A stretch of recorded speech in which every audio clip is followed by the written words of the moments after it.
Last week में ED ने fund manager को अरेस्ट कर लिया और जो टोटल घोटाला है उसे 200 करोड़ रुपए का बताया।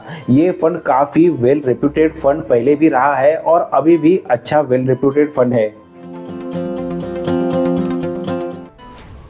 ये जो मैं बात कर रहा हूँ वो एक्सिस एएमसी के वीरेश जोशी की बात कर रहा हूँ। वीरेश जोशी को लास्ट वीक में ही ईडी ने अरेस्ट कर लिया और जो टोटल घोटाला बोला है वो 200 करोड़ से भी ज़्यादा का बोला गया है। हो सकता है वो उससे भी ज़्यादा का हो।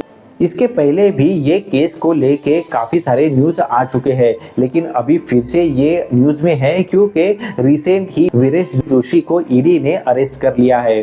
अगर ये केस देखे तो वो तकरीबन 2018 या 21 में किया गया एक घोटाला है। जोशी तभी उस टाइम एक्सिस म्यूचुअल फंड के लिए काम किया करते थे और जो भी उन्होंने स्कैम किया था वो फ्रंट रनिंग का स्कैम था। देखो, अगर कोई फंड मैनेजर किसी म्यूचुअल फंड हाउस के लिए काम करता है तो उसके पास ये डिटेल इंफॉर्मेशन रहती है कि कौन से कंपनीज में खरीदारी होने वाली है या कौन से कंपनी के शेयर्स बेचे जाने वाले हैं। तो ये इंफॉर्मेशन का वो खुद के लिए फ़ायदा उठा सकता है और इसी तरीके का स्कैम किया था, ऐसा उसके ऊपर आरोप है। अगर देखा जाए तो उस टाइम जो भी ट्रांजैक्शन किए गए थे वो जोशी इनके कोई शेल कंपनी से किए गए हुए थे या फिर रिलेटिव्स के अकाउंट से हुए थे या फिर दुबई की काफ़ी कंपनियों से हुए थे, ऐसा ईडी का कहना है। अगर इसी को देखते हुए ईडी ने फिलहाल के लिए मुंबई हो, बेंगलोर हो, गुजरात हो, यहाँ से भी काफ़ी सारे उनसे रिलेटेड अकाउंट्स फ्रीज भी किए हुए हैं। टोटल अभी तक 18 करोड़ से भी ज़्यादा का अमाउंट ईडी ने सीज किया है, ऐसा बोला जा रहा है। 2022 के आसपास जब भी ये स्कैम को सामने लाया गया था उसमें मनी कंट्रोल का बहुत बड़ा योगदान था। मनी कंट्रोल ने एक रिपोर्ट जनरेट की थी जहां पे ये विजिबल हो रहा था वीरेश जोशी जो एक्सिस फंड मैनेजर है उनके पास उनकी जो लाइफस्टाइल है वो उनका जो भी एक फंड मैनेजर का इनकम होता है उससे मैच नहीं हो रही है। और फिर बाद में इन्वेस्टिगेशन से ये नज़र आया था इन्होंने 200 करोड़ से भी ज़्यादा का स्कैम किया हुआ है और इसी वजह से 2022 के बाद ये एक्सिस म्यूचुअल फंड का जो परफॉर्मेंस रहा वो भी डिग्रेडेड नजर आया और फिर उसको रिकवर होते होते 2024 आ गया।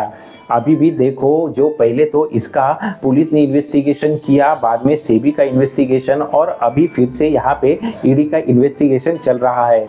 ये एक प्योर फ्रंट रनिंग का केस था।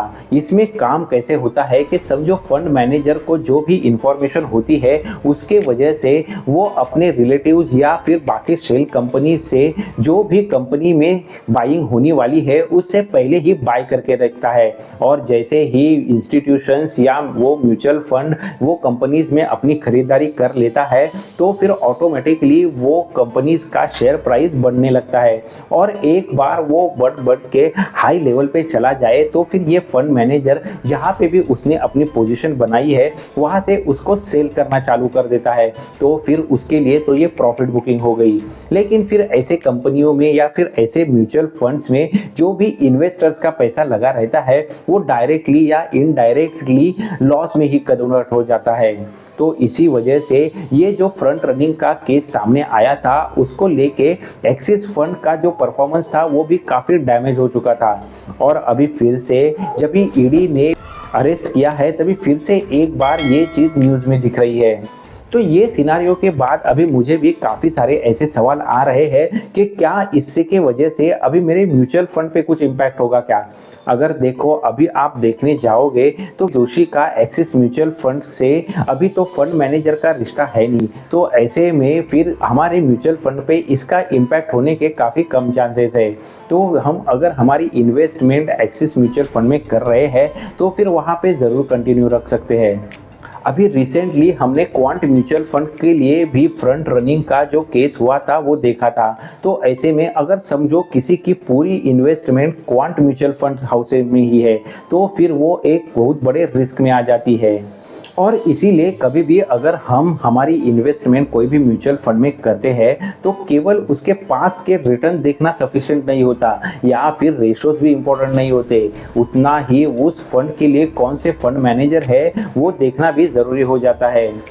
और अगर किसी एक ही म्यूचुअल फंड हाउस में भी हम हमारी इन्वेस्टमेंट करते हैं तो वो भी उतना ही रिस्की हो जाता है। तो इसीलिए अगर हम हमारी म्यूचुअल फंड की इन्वेस्टमेंट कर रहे हैं तो समझो अलग अलग म्यूचुअल फंड्स में कर रहे हैं, यानी लार्ज कैप का हुआ या स्मॉल कैप का हुआ या मिड कैप का हुआ, तो वो हम अलग अलग एएमसी से चूज कर सकते हैं, जिसके वजह से डाइवर्सिटी बनी रहती है और फिर जो भी पर्टिकुलर म्यूचुअल फंड हाउस के साथ रिस्क एसोसिएटेड होता है वो ऑटोमेटिकली कम हो जाता है।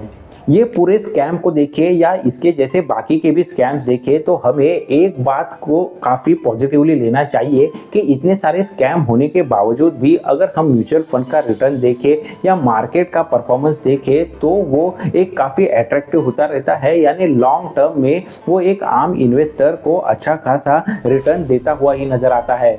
मतलब अगर हम लॉन्ग टर्म के लिए इन्वेस्टेड है तो मार्केट में या फिर पर्टिकुलर म्यूचुअल फंड को रिलेटेड भी अगर ये उतार चढ़ाव या स्कैम्स भी सामने आए तो लॉन्ग टर्म में वो न्यूट्रलाइज होके भी हमें एक अच्छा खासा रिटर्न बनाने में म्यूचुअल फंड ज़रूर मदद करता है। तो इसी को ध्यान देते हुए हम लॉन्ग टर्म के लिए हमारी इन्वेस्टमेंट के लिए म्यूचुअल फंड एक अच्छा ऑप्शन है करके ज़रूर सोच सकते हैं।